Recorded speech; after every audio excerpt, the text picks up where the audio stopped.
Constantino Paleólogo, en Cristo verdadero emperador y autócrata de los romanos. Así firmaba los documentos oficiales Constantino XI, quien pasaría a la historia como el último monarca de Constantinopla. Este personaje, olvidado en la mayoría de los libros de historia, jugaría un papel fundamental en la última y desesperada defensa de la ciudad cristiana ante el imparable avance turco-otomano. Un hombre que acabaría dando la vida por un imperio que nadie se explicaba cómo seguía existiendo. Bienvenidos a la historia jamás contada.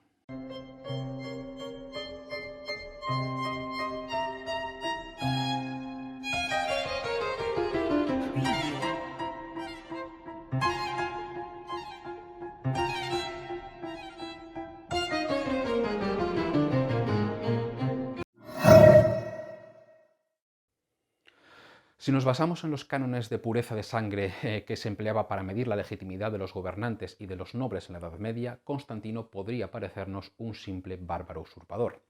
Su familia, la de los paleólogos, había tomado el poder en Constantinopla en el año 1261. Aunque hablaba griego, la lengua oficial del Imperio Romano de Oriente, su madre era serbia y su padre era medio italiano. Lo cierto es que no importaba mucho su procedencia porque tampoco quedaba mucho que gobernar. El imperio se había reducido a unas pequeñas posesiones en Grecia, algunas islas del Egeo y la propia ciudad de Constantinopla. A pesar de ello, al igual que el emperador mantenía su rimbombante título, también seguía existiendo la mayoría de los cargos imperiales. En este momento Constantino tenía a sus órdenes todavía a un alto almirante que no tenía flota que mandar, también tenía a su servicio a un comandante supremo, cuando no quedaban apenas soldados a sus órdenes. El imperio de Constantino mantenía su fama, su prestigio y los recuerdos de la gloria del pasado. El único campo en el que todavía se podía sentir la fuerza de este casi extinto imperio era la diplomacia, sin la que, con toda seguridad, el imperio habría desaparecido décadas o incluso siglos antes.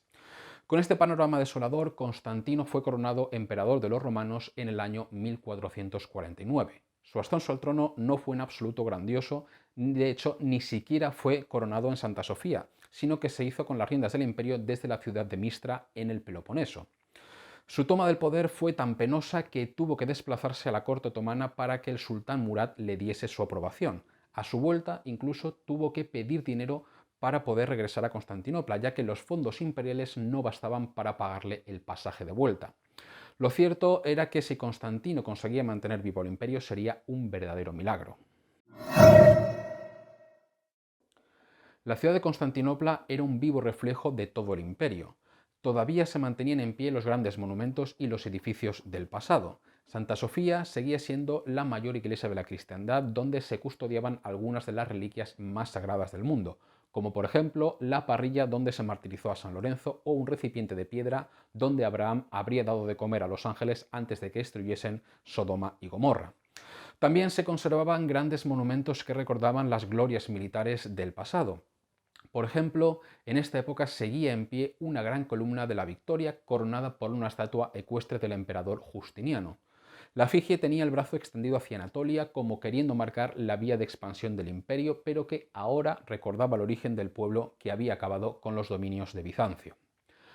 Aunque estos monumentos seguían en pie, el esplendor de la ciudad había desaparecido prácticamente por completo. Su población se había reducido a unos pocos miles de habitantes para esta época, y además el emperador ni siquiera tenía autoridad sobre todos los habitantes de la ciudad. Existían en Constantinopla diferentes autoridades extranjeras, las cuales controlaban el comercio y sobre las que las autoridades imperiales no tenían ningún poder, como la colonia de comerciantes venecianos o la de comerciantes turcos. Las aguas que rodeaban a la ciudad ya no pertenecían a la en otro tiempo poderosa flota imperial, sino que estaban pobladas de barcos de diferentes orígenes, entre los que destacaban los venecianos y los genoveses. Estos últimos incluso poseían una ciudad frente a Constantinopla, el conocido como Enclave de Gálata, una verdadera colonia mercantil solo separada de la capital imperial por las aguas del Cuerno de Oro. Constantino XI, a pesar de ser el último emperador romano de Oriente, pasaría a la historia de manera muy diferente a como lo hizo el último emperador de Occidente, Rómulo Augustulo, casi 1000 años atrás. Hijo del emperador Manuel II, Constantino nació en la capital imperial en el año 1405. Las arcas imperiales estaban vacías, de modo que no se le realizaron ningún retrato. Según los relatos que se conservan de la época, Constantino era una persona capaz, un filántropo desprovisto de malicia, incluso llegó a decir un cronista de la época. Constantino era además muy diferente a sus hermanos. A diferencia de estos, Constantino era una persona directa, valiente y patriota, lo cual le granjeaba rápidamente la lealtad de los que le rodeaban. Y cuando subió al trono estaba muy preparado para el cargo. En 1422 había experimentado el asedio al que el sultán Murad había sometido a Constantinopla. En 1423 ocupó la regencia del imperio mientras su hermano Juan VIII realizaba un tour por los territorios cristianos de Occidente donde trataba de conseguir algún tipo de ayuda para Bizancio. Finalmente accedió al trono en 1449, contaba con 44 años de edad y había pasado más de 20 años al frente de las tropas imperiales al servicio de su familia. Durante este periodo había conseguido no solo asegurar los territorios imperiales en el Peloponeso, sino que logró incluso expandirlos. Eliminó los pequeños reinos de la zona y llegó a recuperar algo de territorio en el norte de Grecia. A pesar de todos sus esfuerzos, Constantino parece que no tenía la fortuna que caracterizan a los grandes hombres. Después de lograr estas pequeñas victorias, Murad invadió el Peloponeso, derrotó a las fuerzas bizantinas y capturó a 60.000 griegos que fueron esclavizados. Ante esta situación, Constantino se vio obligado a firmar una tregua completamente deshonrosa para él. Y en el plano personal, además, la situación tampoco le era muy favorable.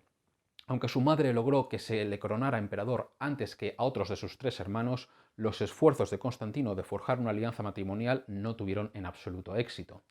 Sus dos esposas murieron jóvenes y cuando trató de lograr un tercer matrimonio que le proporcionara una alianza poderosa para defender lo poco que quedaba del imperio, fracasó estrepitosamente. A pesar de todos sus intentos, parecía que los cielos no estaban del lado de Constantino.